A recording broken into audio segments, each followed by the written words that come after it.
I've decided I'm not going to give any intro out. I'm going to straight go to my guests and ask them what really has happened today. Two bowlers. We've got Ian Bishop and Noman Ali alongside me. I'll start with you, Bish. Is it a case of excellent bowling from both sides or very ordinary batting from both? Well, first of all, it's kind of you to have two spinners here alongside you. Noman has had a great time. And look, I think it's excellence in the bowling on a helpful surface. I've been a fast bowler, of course, during my active career, and sometimes you get a green seamer, and you still have to put in the work. Now, some of the batting, it has to be said as well, needs a little bit more gumption about it. Guys have to recognize it'll spin past your bat at some point in time and not be too rash with your stroke players. Moti and Roach and Warrican showed at various times. So a little bit of both, but I'm not taking any credit away from Noman, from Sajid, from Moti, and of course from Warrican, simply because the pitch is spun. Noman, you talk about preparing pitches which are good for spinning, but you should also be able to spin the ball and got those right lengths going. You got 6. Firstly, congratulations for becoming the first Pakistan spinner to get a hat-trick in Test cricket. It's been brilliant.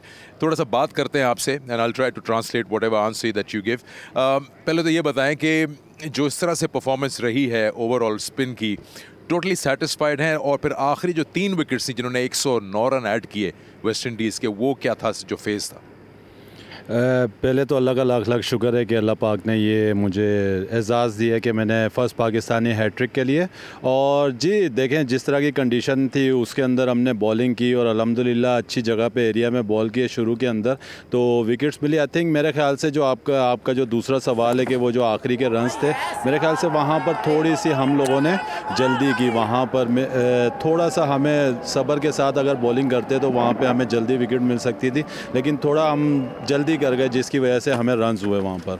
I was just asking him about what about those 109 runs from the last 3 batters, and he feels that as a bowling unit maybe we got a little impatient. We're trying to go after every ball as a wicket-taking delivery. So that could have been something that would change.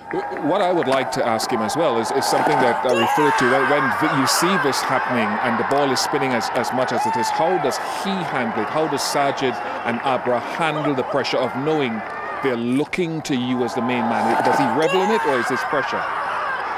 इस तरह की जो wickets आती हैं जहाँ पे सारी dependency आप पे आ जाती है या साजिद पे आती है कि आपने ही लेके देनी है 20 विकेटें, इस प्रेशर को एंजॉय करते हैं या आप किस तरह से आप इसको लेते हैं दोनों स्पिनर्स? देखें, इस तरह की कंडीशन हो तो आपके ऊपर एक थोड़ा सा एक प्रेशर तो होता है, आपका टीम का प्रेशर होता है, लेकिन ज़ाहिर सी बात है आप इसको आप अगर एंजॉय नहीं करेंगे तो आप अच्छी तरह परफॉर्म नहीं कर सकेंगे। और इसको पूरी कोशिश करते हैं कि जो आपकी एबिलिटी है उसके ऊपर और जो आपकी लाइन और लेंथ है उस पर बॉलिंग करें और अपनी जगह पर बॉलिंग करें। और ये इस प्रेशर का मेरे ख्याल से एक मज़ा आता है आपको इस प्रेशर का। I guess you got the gist of it. Yeah. He's talking about, yes, pressure is there when the expectations are on you as a bowling unit or as the two spinners, but then they look at the other side of it where, you know, they absorb this pressure as a responsibility, and I guess the results are right there in front of us. Noman, बहुत shukriya aapka. It was really fun watching you bowling. I guess all the spinners have done very, very well. Now, pretty much even Stevens where the game is. We wish you luck for tomorrow, and we'll let you rest now. Thank you. Thank you. All right. We'll take a short break. When we come back, we'll be joined by Sana Mir. We'll look into day 2 of this test match. Welcome back to the pitchside studio. And here's something coming up after the West Indies tour of Pakistan, the Tri-Nation series where South Africa and New Zealand come out here. And they'll be playing this Tri-Nation in Lahore, 2 games there and 2 in Karachi.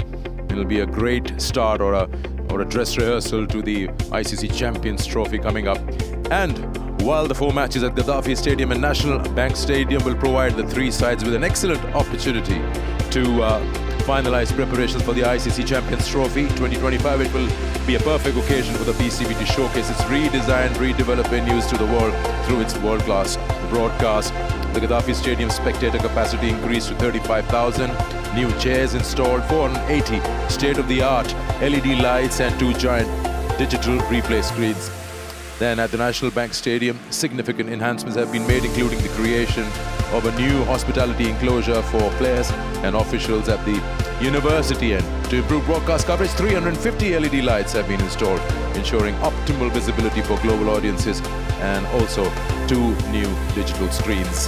at the Adafi and the National Bank Stadium in Karachi. And it's all because of course, hard work of the team at the PCB, the chairman, Mr. Mohsin Naqvi, his focus, his determination as a leader, and a promise delivered, almost. So, we'll have that facility open for the first time when the Tri-Nation starts on the 8th of Feb, starting at the Adafi Stadium, Lahore. And then the 2 games will move on to the National Bank Stadium in Karachi, where the new dressing rooms have been built. And I guess the top teams from around the world who will be participating in the ICC Champions Trophy will get state-of-the-art dressing rooms, and they'll have all their comfort that is required. I've got my guests here, Sana Mir and Ian Bishop, who've joined us here in the Pitchside studio. And just to just the feel of that big tournament coming up, and then the preparations that have been done, and in terms of how the lights have been installed, the LED lights, they've been replaced by those old arena lights.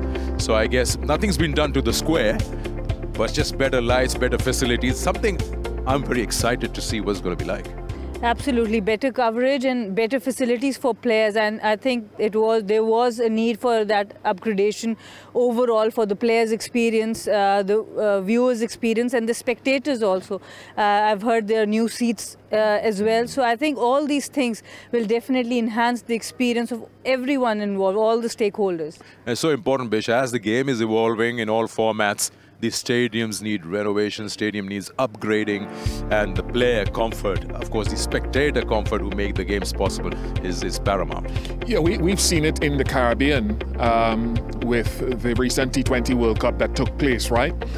There was a little bit of revenue plowed into the infrastructure, which in several of the territories, even in outgrounds, practice grounds where the teams came into practice, those were upgraded. And as Sana rightly said, the players benefit, but it's not only the players, the spectators have a greater experience in the ground with all the facilities available to them, and the media centers also benefit from it. So all around, these tournaments leave a legacy that can be enjoyed by all, and it spills in to, I suppose, building better players, which is the most important thing with the facilities renovated. Yeah, excellently put. Let's have a look at the match summary. My 2 guests, where are we heading with this game? It's almost become a red ball one-day game starting tomorrow, with the difference between the 2 sides just being 9 runs. Sana, you first, and then we'll go to Bish. Yeah, I think West Indies will be pretty happy with the effort, because the first time in this series they are ahead of the game, even though it's a very small margin of 9 runs, but definitely something that they will be proud of. For Pakistan, I do think they will be thinking about it a lot, because this is the condition they wanted. They wanted to make spin pitches and they wanted to dominate. That didn't happen today. In the first test also, that big partnership between Rizwan and Saud was the difference between the 2 sides. And I think that will definitely cause some questions within that dressing room. If you ask me, I'd say advantage West Indies, because the conditions at home were supposed to favor more to Pakistan. But West Indies have really done well in this span of 3 sessions. Where do you see this heading tomorrow for the West Indies? Well, it's a long conversation, which I'll try to keep concise, because around the world we're seeing a lot of teams. This is not just about Pakistan. We're seeing a lot of every team in the world in the last 7 or 8 years since the World Test Championship have tried to make conditions more amenable to the home team. So I think people are getting on a high horse when they talk about one country doing it. What India found out the other day when New Zealand visited was, when you prepare spinning pitches, sometimes it can work against you. I think we have a last inning shootout here, which is fantastic for the test match game. Both teams really struggling with their batting. It's at 141 between Saud and Rizwan in the first innings of the first test. Yep. That was the difference maker. So the West Indies have to bat better. Their top order have to bat better. They can't have the bowlers like Sana coming in, scoring runs at the back end, and then going on and take wickets as well. No. You've got to put up your hand as top order batters and say, Mikael Louis, Craig Brathwaite, Alec Afanese, Kavem Hodge, we have to score runs, because it'll only be day 2 tomorrow, and if we get into day 3, but it's like the 5th day of a test match. So Pakistan having to chase something here won't be easy. Yeah, definitely won't be easy. And the way the West Indies have actually started understanding, especially with that ball, putting up that challenge and reducing Pakistan to 9 runs shorter than what they scored earlier on, is just an exciting game. We had 19 wickets fall in the first test match, which was a record in Pakistan, and now we've had 20. I really don't know what are we in store for tomorrow, but I'm very excited about this. I'll catch you guys with my friends right here. I'm going to first thank you, Bish, and thank you, Sana, for joining us. I'm sure the spinner would have loved every bit of it. Look at that. We Go Tel Mobile presents Allied Bank Test Series, the second test, day 2. And we'll be right here with you with all our coverage at 9 o'clock in the morning from the Multan Cricket Stadium. Don't forget to join us, because this is going to be very, very exciting. Until then, it's goodbye from all of us. Take care of yourself and good night.